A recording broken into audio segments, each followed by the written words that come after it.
নমস্কার আমার প্রিয় গাছপ্রেমী বা প্রকৃতিপ্রেমী বন্ধুরা, আমি সুজিত সাধুখা হিমাশ্রী ভিলেজ কম্পোস্টের পক্ষ থেকে আমার ইউটিউব চ্যানেল ছোট্ট ছাদ ছোট্ট বাগানে আপনাদের জন্য উপস্থিত হয়েছি আজ ছাদ বাগানে জোয়ান গাছ রোপণ, পরিচর্যা ও এর ঔষধি গুণাগুণ নিয়ে। তো বন্ধুরা, এই গাছটি খুব স্বল্প পরিচর্যায় অসাধারণভাবে হয় এবং এর গুণাগুণ বলে শেষ করা যায় না। আর সবথেকে বড় বিষয় হলো এই গাছগুলো একটু ছায়া জায়গা হলে ভালো হয়। প্রচণ্ড রৌদ্রে বা প্রচণ্ড রৌদ্র প্রখরতায় একটু সমস্যা হয়, যেক্ষেত্রে যে কোনো গাছের আপনার ফলের যদি কোনো গাছ থেকে থাকে টবের মধ্যে, তো সেই টবের মধ্যে যদি আপনি এই জোয়ান গাছ বসিয়ে দেন, সেক্ষেত্রে কিন্তু খুব সহজেই এই গাছ বড় হতে পারে এবং এর যে পাতাগুলো পূর্ণ মাত্রায় জলের পরিপূর্ণতা থাকায় দেখবেন মোটা মোটা আকারের হয় এবং বেশ বড় সাইজের হয়। এর পাতার গন্ধটা খুব সুন্দর লাগে এবং এই পাতা দিয়ে আমরা কিন্তু সুস্বাদু বিভিন্ন রকমের খাদ্য তৈরি করতে পারি। যেমন এর পকোড়া বা এই জোয়ানের কচি পাতা নিয়ে আমরা পরোটা তৈরি করতে পারি। জোয়ানের পাতাকে কিছুটা কচি পাতাকে ফ্রেশ করে ধুয়ে নিয়ে মিক্সার গ্রাইন্ডারে দিয়ে আমরা এর শরবত করতে পারি। বা এই ধরনের প্রত্যেকটা খাদ্য উপাদান কিন্তু সুস্বাদু এবং আমাদের শারীরবৃত্তীয় ক্ষেত্রে কিন্তু ভীষণ কাজ করে। আমাদের হজমের ক্ষেত্রে বা শারীরবৃত্তীয় বিভিন্ন উপকারী কিন্তু এই জোয়ান গাছ বা জোয়ান গাছের পাতা। এবং এই গাছগুলো খুব সহজেই খুব স্বল্প পরিচর্যায় যে কোনো মাটিতে যে কোনো জায়গায় কিন্তু যে কোনো পরিবেশে খাপ খাইয়ে হতে পারে। শুধু একটু জল দেওয়ার ব্যবস্থা রাখতে হবে, তবে গোড়ার দিকে, সবসময় পাতা ভিজিয়ে নয়। আর বন্ধুরা, এই গাছ রোপণের ক্ষেত্রে যেটা বলবো, আপনারা 50% বেলে দোআঁশ মাটি এবং 50% কম্পোস্ট সার এই মিশ্রণ করে যদি আপনারা এই গাছের ডালগুলো বা আগা হালকা করে বসিয়ে দেন, দেখবেন সেক্ষেত্রে খুব অল্প দিনেই শিকড় বেরোবে এবং সেই গাছটা খুব সুন্দরভাবে ঝাঁকড়া হয়ে বেড়ে উঠবে। আর বন্ধুরা, যদি আগাগুলো একটু কেটে দিতে পারেন, সেক্ষেত্রে দেখবেন পাশের প্রত্যেকটা পাতার কক্ষ থেকে কিন্তু ডাল বেরিয়ে গাছটা বেড়ে গেছে, বড় হচ্ছে। তো এই হচ্ছে পরিচর্যা। পরবর্তীকালে জল দিলেই হয়। খুব একটা পোকা বা অপকারী কীটপতঙ্গের এর প্রাদুর্ভাব এই গাছে থাকে না এবং সবসময় যে কীটনাশক দিতে হবে বা অতিরিক্ত পরিমাণে সার ঔষধ প্রয়োগ করতে হবে এমন কোনো বিষয় না। তো এইভাবে আপনার রোপণ করলে জোয়ান গাছ খুব ভালো হয় বন্ধুরা। তো বন্ধুরা, আমি যেটা বলবো এবার, যে হিমাশ্রী ভিলেজ কম্পোস্টের পক্ষ থেকে আমার ইউটিউব চ্যানেল ছোটো চার ছোট্ট বাগানে ছাদ কৃষিমূলক যে সকল ছোট ছোট এপিসোডগুলো আমি নিয়ে আসি, আমার সেই এপিসোডের মধ্যে আজকের যে এপিসোডটি আছে, এটা হয়তো আশা করি আপনাদের ভালো লাগবে। তো এমন ধরনের ছোট্ট ছোট্ট এপিসোড বা ছাদ কৃষিমূলক তথ্যভিত্তিক ভিডিও যদি আপনারা কন্টিনিউ পেতে চান, সেক্ষেত্রে বিগত দিনে আজও বলবো যে আমার ইউটিউব চ্যানেল ছোট্ট ছাদ ছোট্ট বাগান সাবস্ক্রাইব করুন এবং পাশের বেল আইকনটি প্রেস করুন। আর অবশ্যই বলবো, এই ধরনের ছাদ বাগান বা এই ধরনের ছাদ কৃষির প্রসার আপনার প্রিয়জনের মধ্যে বা প্রিয়জনের বাড়িতেও ঘটাতে এই ধরনের ভিডিওগুলো আপনার প্রিয়জনের মধ্যে শেয়ার করুন। আর অবশ্যই বলবো, আপনাদের কেমন লাগলো আপনাদের মতামত কমেন্টের মাধ্যমে প্রকাশ করুন। তো দেখুন বন্ধুরা, হিমাশ্রী ভিলেজ কম্পোস্ট ভারত সরকারের খাদি বোর্ড কর্তৃক প্রশিক্ষণপ্রাপ্ত।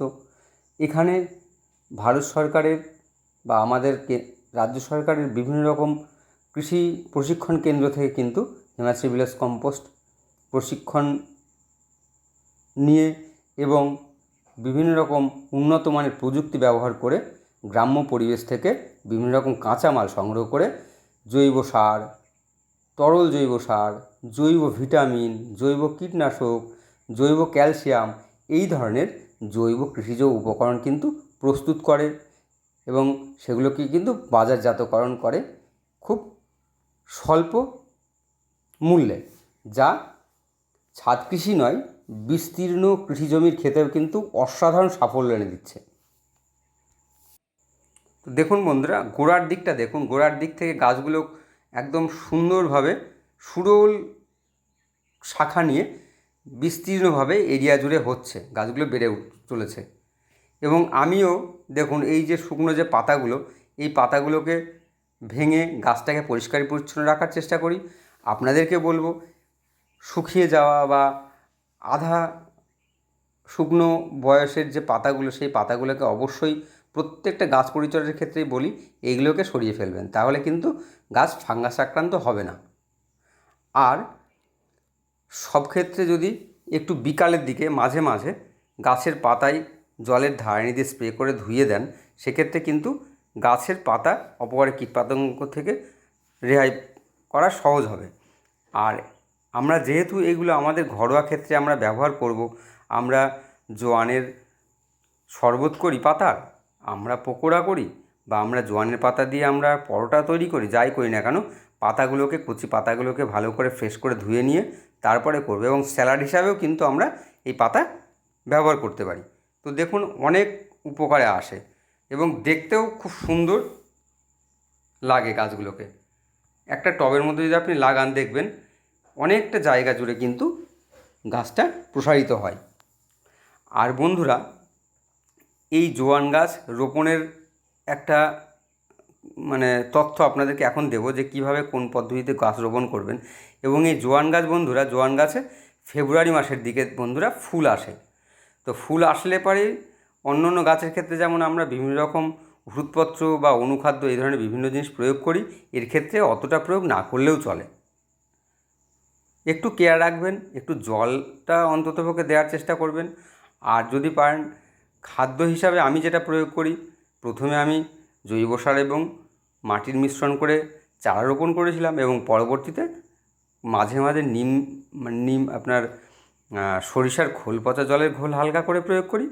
আর হচ্ছে হেমাশ্রী ভিলেজ কম্পোস্ট উৎপাদিত মাইক্রো নিউট্রিয়েন্ট উর্বর প্লাস হার্বাল সয়েল টনিক, এই সয়েল টনিকটা আমি মাঝে মাঝে প্রয়োগ করি। অর্থাৎ যদি আমি 1 সপ্তাহ থেকে 10 দিন পর পর কিন্তু কন্টিনিউ এই খাবারটা আমি দিই, যে কারণে দেখতেই পাচ্ছেন নধর কাণ্ডে আমার এই জোয়ান গাছটা কিন্তু বেড়ে উঠেছে। তো বন্ধু দেখুন, যেটা বলছিলাম একটু আগে, যে এই জোয়ান গাছের কোনো কাণ্ড বা শাখা এইভাবে ভেঙে নিয়ে এবং আগার যে পাতাগুলোকে সুন্দর করে ছাড়িয়ে নেবেন বা ভেঙে নেবেন। 2-4টে পাতা থাকবে, বেশি পাতা রাখার দরকার নেই। এই যে দেখুন আমি যেভাবে ছাড়িয়ে নিলাম বা ভেঙে নিলাম, এবার এই কাণ্ডগুলোকে আমি মাটির মধ্যে হালকা করে বসিয়ে দেব এবং মাঝে মাঝে জল দেব, যাতে করে জলের ঘাটতি না হয়, খুব দ্রুত শিকড় প্রসারিত হয়। এবং এই যে শুকিয়ে যাওয়া বা পচে যাওয়া এই ধরনের যে পাতাগুলো, এই পাতাগুলোকে কিন্তু আমি গাছ থেকে সরিয়ে নিয়েছি, এগুলোকে আমি ফেলে দেবো। তো আপনারাও ঠিক এই পদ্ধতিতে, একই পদ্ধতিতে গাছ রোপণ এবং পরিচর্যা করুন, দেখবেন আপনাদের গাছও কিন্তু আমার মনের মতো গাছের মতো আপনাদেরও হবে। তো বন্ধুরা, Hemashree village compost, soil tonic, biopesticide, biovitamin, biocalcium এগুলো প্রস্তুত করে এবং বাজারজাতকরণ করে। আপনারা প্রয়োজনে স্ক্রিনে দেওয়া মোবাইল নাম্বারে যোগাযোগ করে এই ধরনের উপকরণগুলো সংগ্রহ করতে পারেন। তো বন্ধুরা দেখুন, এখানে আমি একটা টবের মধ্যে ড্রেনিং সিস্টেম করে নিয়ে 50% কম্পোস্ট এবং 50% গার্ডেন সয়েল বা বেলে দোআঁশ মাটি মিশ্রণ করে ড্রেনিং সিস্টেম রেডি করে আমি কিন্তু মাটির মধ্যে এই যে জোয়ান গাছের যে স্টকগুলো বা কাণ্ডগুলো আমি নিয়ে নিয়েছি, এই কাণ্ডগুলো নতুন করে বসাবো। এবং খুব সহজ বিষয়, খুব সহজেই এটা হবে বন্ধুরা। প্রথম অবস্থায় এই জোয়ান গাছ, একটা গাছের চারা আমি মাত্র 40 টাকা দিয়ে নার্সারি থেকে কিনে এনেছিলাম। তো আনার পরে আমি একটা লেবু গাছ, চায়না কমলা লেবু, সেই লেবু গাছের গোড়ায় কিন্তু আমি গাছটাকে বসিয়েছিলাম। আজ লেবু গাছটাও হচ্ছে, লেবুও হচ্ছে, এবং তার সঙ্গে কিন্তু জোয়ানের পাতার বিভিন্ন রকম রেসিপি কিন্তু আমার রান্নাঘরে হয়। বর্ষার দিনে এর পকোড়া খুব সুন্দর লাগে পাতার, গরমের সময় এর পাতা শরবত দারুণ খেতে লাগে, আর শীতের সময় বন্ধুরা এর জোয়ানের যে পাতা, এর যদি পরোটা করেন সেটা অসাধারণ লাগবে। তো এই রেসিপিগুলো আপনারাও করুন, আর যেভাবে আমি গাছটাকে এই ডালগুলোকে রোপণ করলাম, আপনারা এভাবে গাছ রোপণ করুন এবং পরিচর্যা করুন। দেখবেন আপনাদের ছাদ বাগানও কিন্তু শুধু ফুল ফল না, বিভিন্ন রকম ঔষধি গাছেরও পরিপূর্ণতা এসেছে। তো যাই হোক বন্ধুরা, আপনাদের প্রত্যেকের সুস্বাস্থ্য এবং সাফল্য কামনা করে হেমাশ্রী ভিলেজ কম্পোস্টের পক্ষ থেকে ছাদ কৃষিমূলক তথ্য আদান প্রদানের কথা লক্ষ্য রেখে আবার আগামী দিনে আগামী কোনো ছাদ কৃষিমূলক এপিসোড নিয়ে আপনাদের সঙ্গে উপস্থিত হব। তো সকলে সুস্থ থাকুন, ভালো থাকুন, সকলের সাফল্য কামনা করে আজকের মতো এখানেই বিদায় নিচ্ছি। আবার আগামী দিনে আগামী এপিসোডে দেখা হবে।